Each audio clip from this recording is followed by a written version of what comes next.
Iyi ni radiyo BBC gahuza miryango ivugira i Londres kuri metero 19, 25, 31 na 41. Ivugira ku mirongo ya FM mu karere k'ibiyaga bigari no kuri interineti kuri bbcgahuza.com.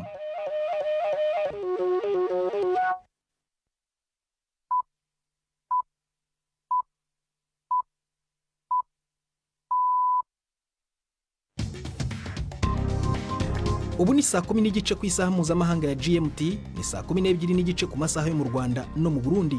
Muri studio muri kumwe na Prudence Ngiyumva. Wewe uteze amatwi BBC gahuza miryango aho uri hose ku isi, kaze kuri radio kuri bbcgahuza.com, kuri Facebook live no ku buryo bw'amashusho, imirongo migufi ya shortwave. Tori ingingo z'ingenzi z'amakuru turambora mu kanya kuri uyu wa gatatu tariki ya 10 z'ukwa karindwi. Umuryango w'abibumbye urashinja Uganda gushyigikira inyeshyamba z'umutwe wa M23 muri Repubulika ya Demokarasi ya Kongo, kandi ugatanga impuruza ko izamuka ry'ibibazo by'umutekano biteye inkeke zo gushoza intambara mu karere kose. Turajya mu Burundi ku nkuru y'umubano n'imibereho y'impunzi z'abanyekongo n'abaturanyi babo b'abarundi mu nkambi y'abagagiriza. Ngo umubano ni ntamakemwe. Nukuri twe tuyaga neza kandi ugeze iwabo nukuri afise arakuzimana, turagendanira cyane, tubanye neza, turagenda tugasabana abageni, tukarongorana. Je najewe narongoye umugore mu Burundi kazi, ndamufise ngaha tubyaranye imbyaro zibiri. Ninde uzahora na Espagne mu mukino wa nyuma w'igikombe cy'Uburayi ku cyumweru? Igisubizo kiramenyekana muri iri joro. Ubwongereza bwisobanura n'Ubuholandi mu mukino wa kimwe cya kabiri cy'amarushanwa kuwa kabiri. Ejo rero hashize Ubufaransa bwaraye bukuwemo na Espagne. Hari n'ikiganiro cy'abagore muri aya makuru yayobowe na Nini Iradukunda.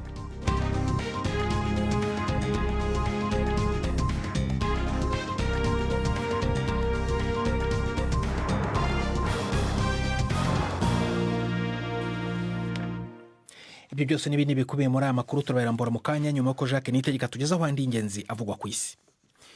Bimwe mu bihugu byo mu muryango wo gutabarana wa OTAN byatangiye kohereza Ukraine indege z'intambara zo mu bwoko bwa F-16. Ibi bikaba bigaragara nk'igikorwa cyo gufasha iki gihugu guhangana n'ibitero byo mu kirere by'Uburusiya. Perezida wa Ukraine Volodymyr Zelensky yavuze ko izi ndege zizatuma amahoro harambye arushaho kuba hafi. Mu gihe abayobozi b'ibihugu bigize OTAN bateraniye i Washington ku munsi wa kabiri w'inama y'umuryango, umunyamabanga mukuru wayo Jens Stoltenberg yavuze ko yiteze ko baza gusezeranya Ukraine indi mfashanyo nshya itubutse. Ibihugu bitanu byo byarangije gusezeranya Ukraine intwaro nshya zo kwirinda ibitero byo mu kirere, ariko Ukraine isa nkaho nta cyizere ifite cyo kuba umunyamuryango muri uwo muryango. Igisirikare cya Israeli kirimo kunyanyagiza inyandiko mu mujyi wa Gaza zisaba abawutuye wose guhunga. Ibi biraba mu gihe gikomeje gukaza umurego mu kugaba ibitero muri uyu mujyi ukomeye kurusha iyindi mu ntara ya Gaza. Ni inkuru ya Nick Bick mugezweho na Jean-Claude Mwambutsa. Hashize ibyumweru bibiri igisirikare cya Israeli gitanze itegeko rya mbere ryeruye risaba abatuye igice cy'umujyi wa Gaza kuhava. Amatangazo amanuka mu kirere kuri ubu nareba buri wese utuye mu mujyi abihanangiriza ko bagomba guhita bawusohokamo mu cyo bavuga ko ari agace gateye impungenge z'umutekano. Amabwiriza asobanura inzira zifatwa nk'izitekanye zisohoka mu mujyi, ariko Israel ikomeje kunengwa ko ingabo zayo zishe cyangwa zakomerekeje abasivile bagerageza kubahiriza amabwiriza cyatanze yo guhunga. Umuryango w'abibumbye uvuga ko uhangayikishijwe cyane n'aya mabwiriza yo guhunga atangwa. Abanyamategeko bunganira Vladimir Karamuruza utavuga rumwe n'ubutegetsi bw'Urusiya baravuga ko atameze nabi cyane nyuma yo kumubona mu bitaro bya gereza bwa mbere mu minsi 6 ishize. Uyu mugabo afite indwara ifata imitsi, avuga ko yatewe n'uburozi yahawe inshuro ebyiri n'inzego z'umutekano z'Uburusiya. Bwana Karamuruza ufite ubwene gihugu bw'Uburusiya n'Ubwongereza yoherejwe gufungirwa muri gereza yo muri Siberia imyaka 25 amaze guhamwa n'icyaha cyo kugambanira igihugu nyuma yo kwamagana intambara y'Uburusiya muri Ukraine. Abasesenguzi bavuga ko icyo afungiwe ahubwo ari uko akwirakwije urutonde rw'abayobozi b'Uburusiya bafatiwe ibihano. mu Bufaransa Marine Le Pen yongeye gutorerwa bitamugoye kuba umuyobozi w'ishyaka rigendera ku matwarakazi buryo muri politiki rya Rassemblement National, nubwo iri shyaka rye ritabonye amajwi menshi ryari ryiteze mu matora y'abadepite yo ku cyumweru gishize. Nubwo ryaje ku mwanya wa gatatu, umubare w'intebe ryabonye mu nteko ukiyongera, nta cyizere rifite cyo kuba ryashyiraho guverinoma nshya, mu gihe abo mu runani rw'amashyaka y'ibumoso muri politiki n'ihuriro ry'abari hagati muri politiki rya perezida Emmanuel Macron birimo kubagora gushyiraho leta nshya. Iki kibazo Madame Le Pen yacyegetse kuri perezida Emmanuel Macron. Et aujourd'hui on se retrouve avec un bourbier. Uyu munsi twisanze mu gihirahiro, nta muntu ushobora kumenya uzaba minisitiri w'intebe cyangwa gahunda zizashyirwa mu bikorwa ku rwego rw'igihugu. Twabibutsa ko atari intsinzi ikomeye kuri Emmanuel Macron n'ishyaka rye. De la part d'Emmanuel Macron et de son mouvement. Umukinnyi w'amafilime wo muri Amerika George Clooney yiyongereye ku rutonde rw'abakomeje gusaba perezida Joe Biden guhagarika kwiyamamariza manda ya kabiri. Mu nyandiko mu kinyamakuru The New York Times, Bwana Clooney yavuze ko hamaze igihe kirekire ashyigikiye ishyaka ry'abademokrate, ariko akomeza avuga ko ishyaka ridashobora gutsinda amatora yo mu kwa 11 rifite Biden nk'umukandida waryo. Mbere yaho Michael Bennet yabaye umusenateri wa mbere wo mu ishyaka ry'abademokrate wavuze ko atekereza ko perezida Biden adashobora gutsinda amatora ya manda ya kabiri. Mu masaha ari imbere, Bwana Biden agomba guhura n'abayobozi b'amashyirahamwe y'abakozi kugira ngo baganire ku gikorwa cye cyo kwiyamamaza ngo atsinde Donald Trump. Hari ibimenyetso byerekana ko ingamba nshya zo guhagarika intambara imaze amezi 15 yogoza Sudani ntacyo zirimo kugeraho, nyuma yaho imitwe ya politiki ikomeye yanze kwitabira ibiganiro biyobowe n'umuryango w'ubumwe bwa Afurika mu murwa mukuru wa Ethiopia Addis Abeba. Ibi biganiro by'iminsi 5 bigamije kugera ku mwumvikano watuma ingabo za leta n'umutwe witwara gisirikare bahanganye wa Rapid Support Forces bitabira ibiganiro by'amahoro biyobowe na Arabia Saudite. Umwe mu bayobozi b'umuryango w'ubumwe bwa Afurika yavuze ko hafite icyizere ko ihuriro ry'imitwe ya gisivile ryitwa Tagadum rizisubiraho maze rikitabira ibiganiro. Mohamed bin Chambas yavuze ko abaturage ba Sudani babayeho mu buzima busharira kubera iyo ntambara. Urakoze Jacques Nitegeka kuri ayo makuru ya BBC.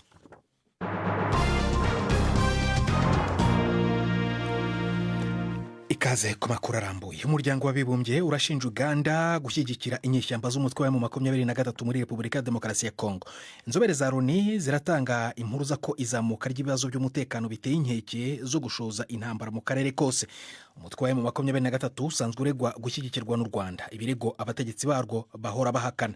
Ariko icyegeranyo cy'inzobere za Loni cyatangaje ibimenyetso zivuga ko byerekana ko aba barwanyi banashyigikiwe na Uganda. Uganda yahakanye ibi birego biri muri raporo binavuga ko u Rwanda rufite abasirikare bagera ku 4,000 muri Kongo bafatanya na M23 ku Rwanda.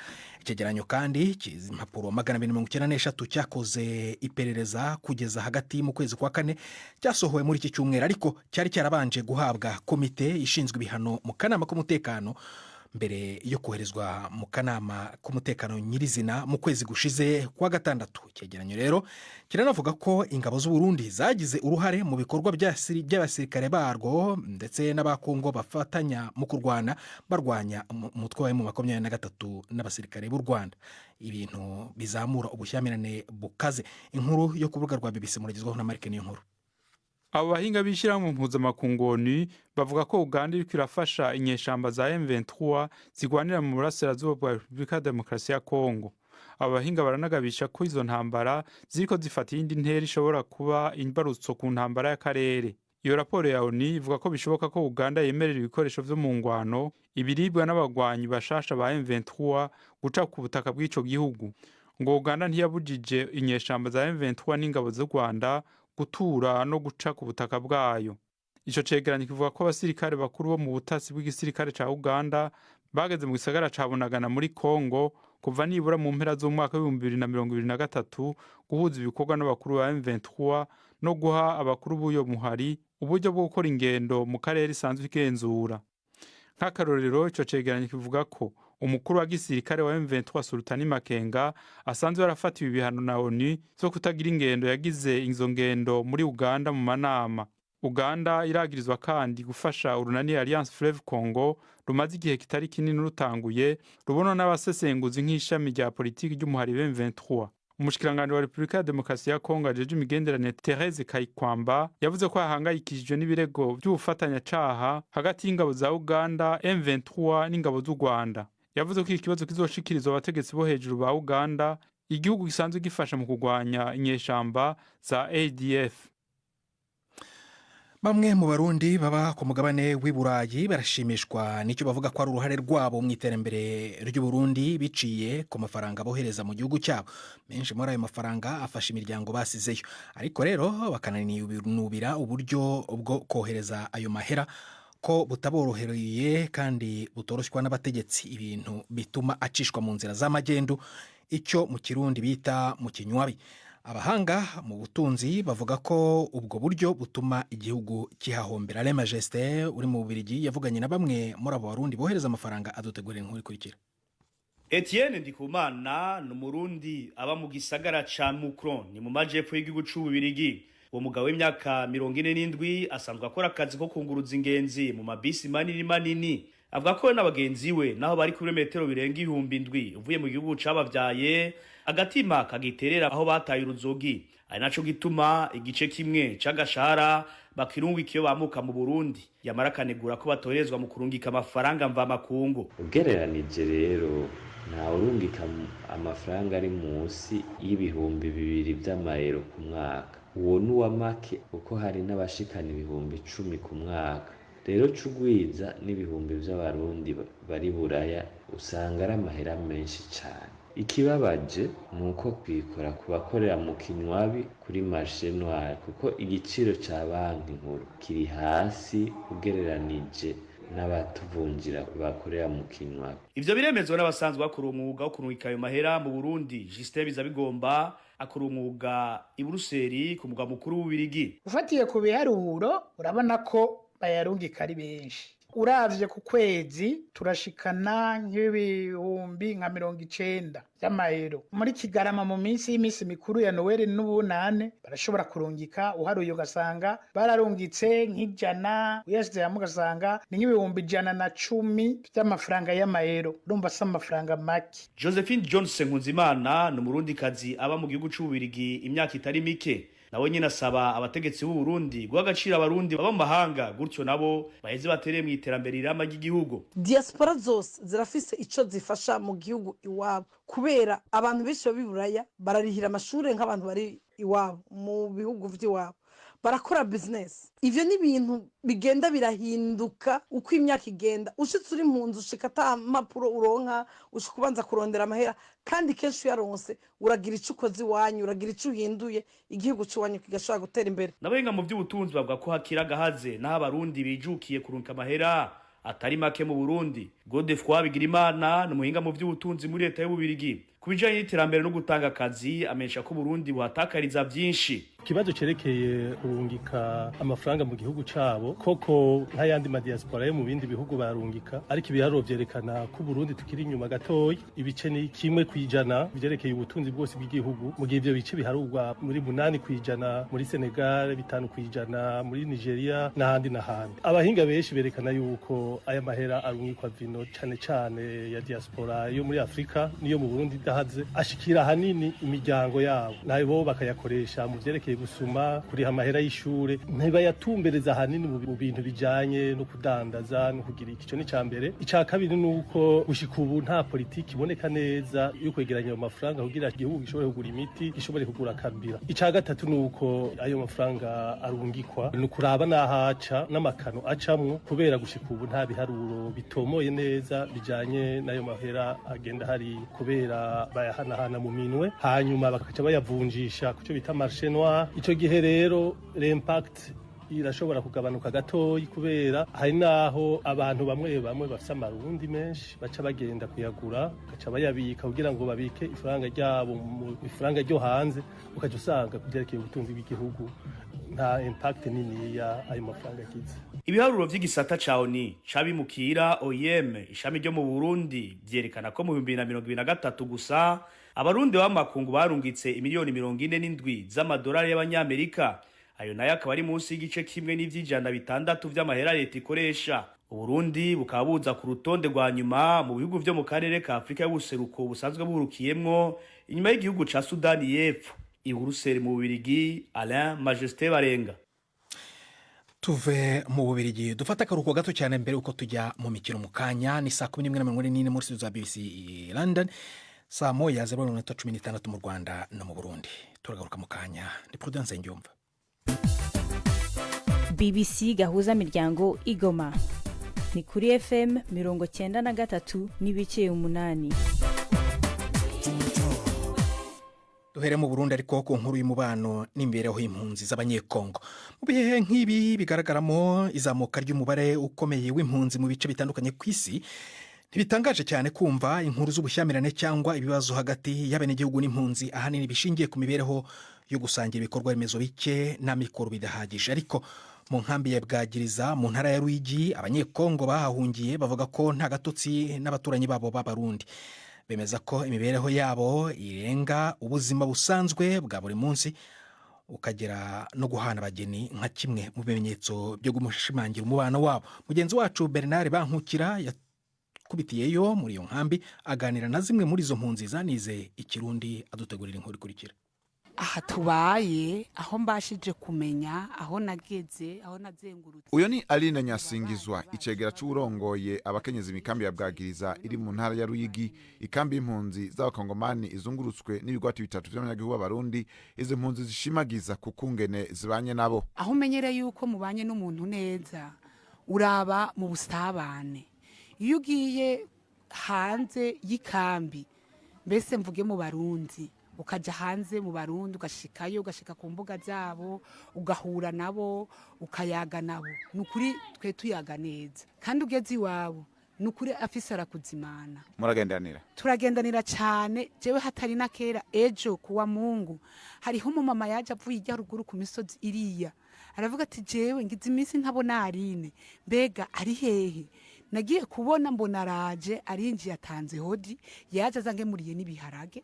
Jenda kubwiye n'ibiharage natetse uyu munsi nivyo uwo mu mama yangemuriye. Si nivyo gusa ko tubanye neza. Kuva ngaha Ibwagiriza, mwikambi y'Ibwagiriza ugashika hanze ugashika mu Ruyigi, aho uba wamaze kugenda aho uri mu Barundi gusa. Nukuri nta muntu arigera avuga ati ngo nahuye n'umurundi runaka ngo arampohotera ngo angirira iki n'igiki. Kuvuga ngo umuntu yoba yarahuye n'ikintu gihungabanya ngo yagitewe n'umurundi nta cyahabaye. Eka na Shabani Kamulenga nawe nyene arashima umubano wabo n'abanyagihugu b'Abarundi babakikije, aho mbere wewe avuga ko yubakanye n'umurundi kazi. Eka ntako nuvuga sinovuga nabi ko tubanye neza, turagenda tugasaba n'abageni tukarongorana. Jewe narongoye umugore w'umurundi kazi, ndamufise ngaha tubyaranye imbyaro zibiri, namurongoye 2019. Ibivugwa n'izi mpunzi birashimangirwa na Budovoli Samuel, umunyagihugu w'umurundi aba ku mutumba wa Bwagiriza, imwe mu mitumba ikikije ikambi.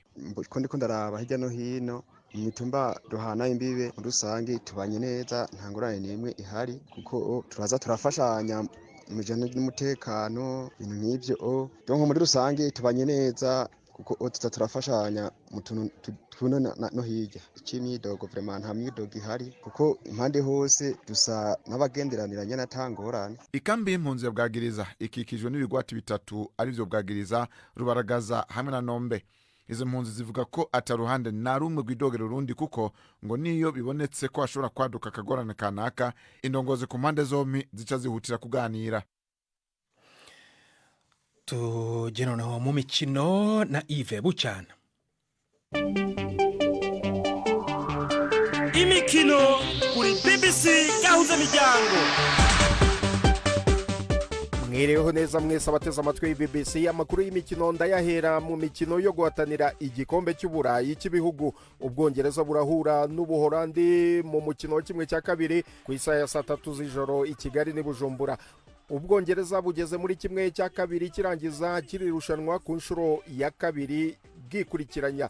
uyu ni umukino wa kane ugiye guhuza ubwongereza n'ubuholandi mu mikino ikomeye. ubuholandi bwatsinze ibitego 3-1 mu gikombe cy'uburayi cy'umwaka w'1988. ibitego byose byatsinzwe na Marco van Basten, bikurikirwa no kunganya ubusa ku busa mu gikombe cy'isi muri 1990, naho ubwongereza bwatsinze ibitego 4-1 mu gikombe cy'uburayi muri 1996.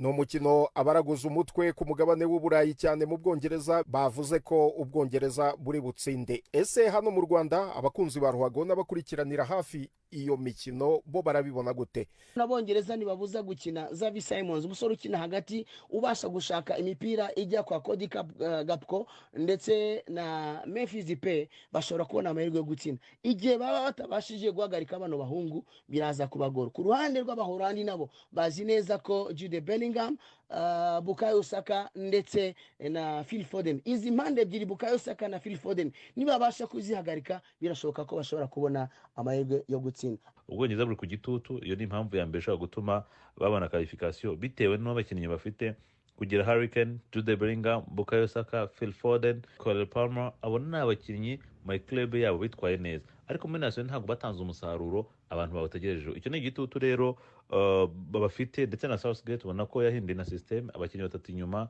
2 mu muhanda bakaba nka 5 bari gutanga umusaruro. Maguire yagarutse, noneho uyu munsi mbona ko ubwongereza bufite amahirwe. Ubuholandi icyo burusha ubwongereza ni uko ubuholandi bukina nk'ikipe, bakina nka group, bakina bashyize hamwe, ariko abongereza ntabwo umukino wabo ngo ni group bari gukina, harimo kantu k'ubuntu burimo individuality cyangwa se umuntu ku giti cye, ariko abaholandi ntabwo ngo uyu niwe kizigenza tugenderaho. Hagati aho Lamine Yamal wa Espanye yabaye umukinnyi utsinze igitego akiri muto cyane mu mateka y'igikombe cy'uburayi cy'ibihugu, ubwo yafashaga Espanye gutsinda Ubufaransa ibitego 2-1. Espanye igera ku mukino wa nyuma w'iki gikombe nyuma y'uko Randal Kolo Muani atsinze n'umutwe igitego cya mbere cy'ikipe y'Ubufaransa ku mupira wari uhinduwe na kapiteni Kylian Mbappe. Yamal yatsinze igitego cye cya mbere ku ishoti yateye ari hanze y'urubuga rw'amahina. Izina rye rihita ryandikwa mu bitabo nk'umukinnyi utsinze igitego ku myaka 16 n'iminsi 362. Ku yandi makuru y'imikino, rutahizamu wa Inter Miami Lionel Messi yafashije Argentine kugera ku mukino wa nyuma wa Copa America itsinze Canada ibitego 2-0. uyu mukinnyi w'imyaka 37 yatsinze icyo gitego mu minota 6 y'igice cya kabiri. Rutahizamu wa Manchester City Julian Alvarez yari yatsindiye Argentine igitego cya mbere. Ku mukino wa nyuma Argentine ikazahura n'itsinda hagati ya Uruguay na Colombia. Aha ni naho nsoreje amakuru y'imikino nari nabateguriye. Gendi Yves Bucyana.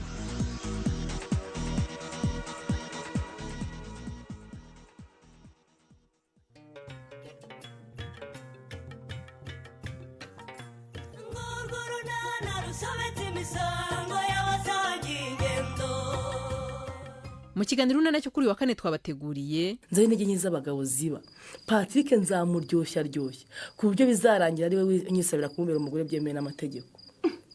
Ibyo nuko bigoye Nadine. Biragoye ariko birashoboka mujye. Nk'ejo bundi nacunze ndi mu gihe cy'uburumbuke ndamusindisha karahava tugiye kuryama ndamujijisha yibagirwa gukoresha agakingirizo akoreraho. Ubwo se na mwararyamaniye yawe ntiyaguteye inda Nadine? Ni 12:45 kuri BBC. Reka noneho ijambo Ivete Kabatesi mu kiganiro cy'abagore tubasubirira amakuru y'umugoroba.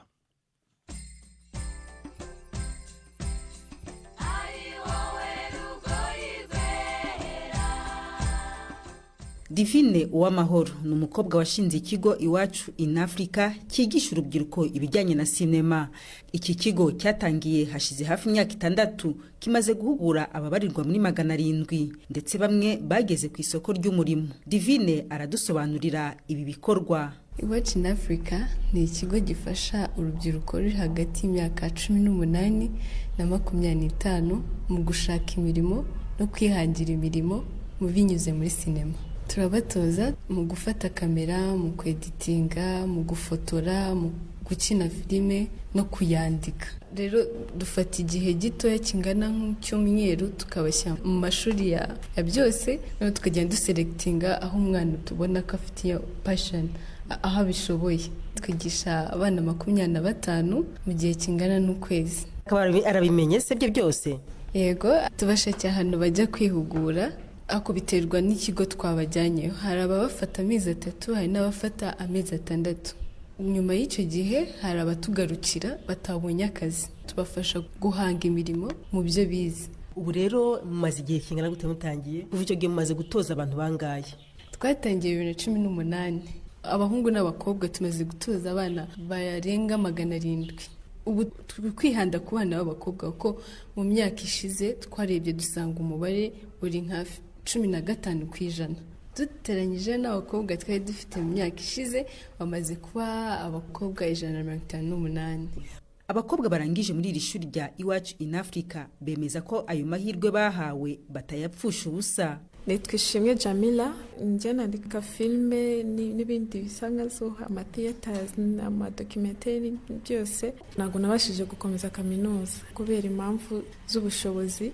Noneho kubw'Imana niyandikisha kwiga hano, badufata neza cyane, bakazajya baduha n'itike. Noneho turangije kwiga none ngira ubwoba bw'uko nzasubira mu rugo nicare, kubera ko ibikoresho by'ibintu bya na sinema biragoye cyane kubibona. Ariko bongera baraduhamagara, baduhaye uburenganzira yuko tugomba kujya hanze tugashakisha ibintu by'ibiraka. Ibikoresho birahari, tubona amanuza y'amakwe no mu ntara, amasabukuru, graduation. Nyine niho twakuye imbaraga n'ubushake bwinshi cyane kujya muri ibi bintu. Ngiye ndi gutunganya amashusho, nkoresha software zitandukanye. Nibyo nibanzeho cyane. Ngiye ndabashimira nyine ko baramfashije kuko ahantu banyigishaga banshaga amafaranga, kandi amafaranga icyo gihe sinari nyafite. Ariko ngize Imana Iwacu iraza iradufasha.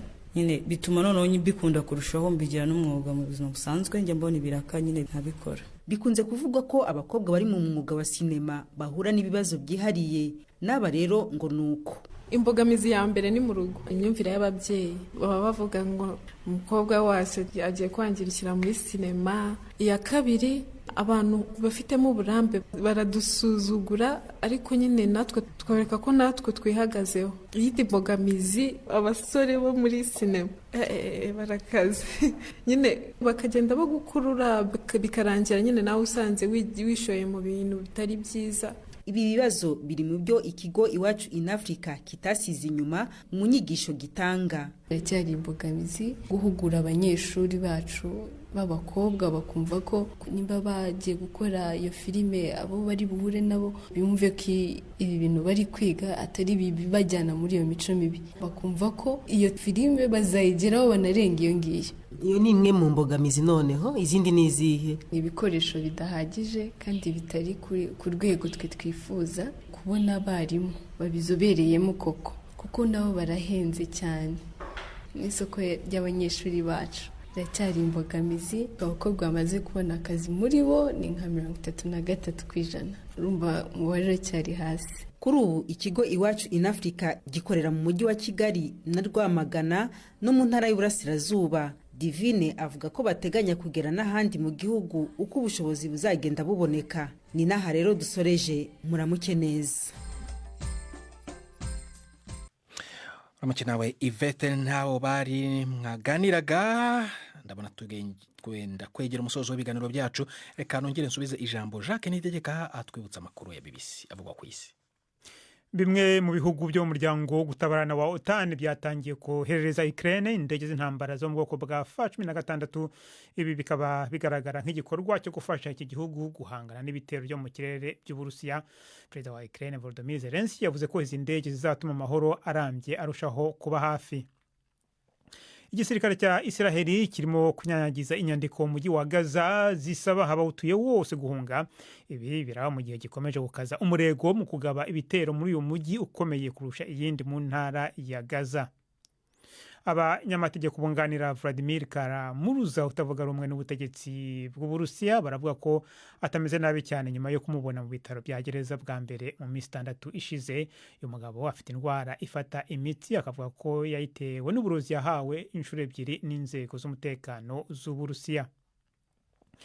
Mu Bufaransa, Marine Le Pen yongeye gutorerwa bitamugoye kubaho umuyobozi w'ishyaka rigendera ku matwara akaze iburyo muri politiki rya Rassemblement National, nubwo iri shyaka rye ritabonye amajwi menshi ryari ryiteze mu matora y'abadepite yabaye ku cyumweru. Prudent. Urakoze Jacques Nitegeka. Nanjye nababwira ko rero umuryango w'abibumbye ushinja Uganda gushyigikira inyeshyamba z'umutwe wa 23 muri Repubulika Demokarasi ya Kongo, ariko Uganda ikaba ihakana ibi birego. Aya makuru ushobora kongera kwasanga kuri BBC Gahuza, yarayobowe na Nina Dukunda, twafashijwe na Chris Lovelock kugira ngo amajwi akugeraho ameze neza. Ndi Prudence Ngyumva wakoze gusangira umugoroba natwe na ejo.